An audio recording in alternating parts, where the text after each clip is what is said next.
Good afternoon, everyone, and thanks for joining us at today's Budget Roundtable. Now, the theme of yesterday's budget was Opportunities for the Future, Assurance for Our Seniors. And the centerpiece was a Pioneer Generation package with an $8 billion fund set up to help the pioneers of Singapore meet their healthcare costs for the rest of their lives. To me, it's a very good package, and the amount is huge, $8 billion to be put aside. And it's a very specific orientated type of package in the sense that we want to address the needs of the elderly where their concerns are at most. Because for many of them, it's that they're very concerned of getting sick.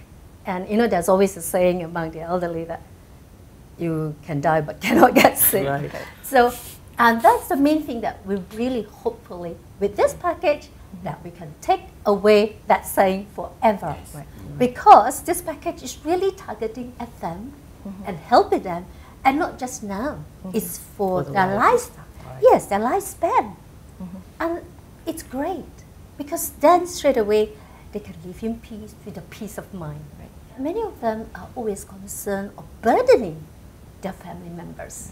So with this in place, they don't have better relationship, and also they can live happily with their family members. So I think the approach is very good, and I think this is what we really need. It's not so much as about purchasing essential service like healthcare, but if it's a tribute to Pioneer Generation, it's not just about subsidy for welfare or what's you know, it's really an acknowledgement of the older generation, period. So in that regard, I think, you know, sometimes you have a little extra bit of money, so I can actually now no longer have to rely on my children to take my friend out for lunch, or I can give my grandchild a bigger ang bao, or a nicer present at Christmas.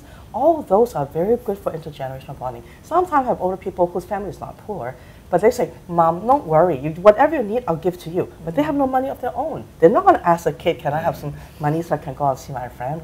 They won't. And so therefore, again, shifts the intergenerational relationship. There have been a lot of studies showing other countries, developing countries, where when they give the older person a bit of money, not a lot, a bit more money, that cash 40% minimum goes towards helping the family with their grandchildren. Right. Okay, so in that regard, it's a tribute to them. It's not just so you get healthcare and all that, remove work, which is important, very important, but something to make their life a bit better, make the position of family stronger, more positive. I can also give something of money value to my children, my grandchildren. Right. We recognize that there are certainly social economic differences, but there are also gender differences. Right. We do think that a lot of older women had worked, but they didn't get paid necessarily, and they certainly, even if that worked and get paid, it's not very much for them to save. But we all know they live longer, and they often will be widowed for many years, and they have many years more of chronic disability. So we were wondering whether we should also take a little more gender lens to these benefits to make sure that we also do not somehow penalize them further, because they are, you know, they really have a higher need, while their input, so to speak, for nation building,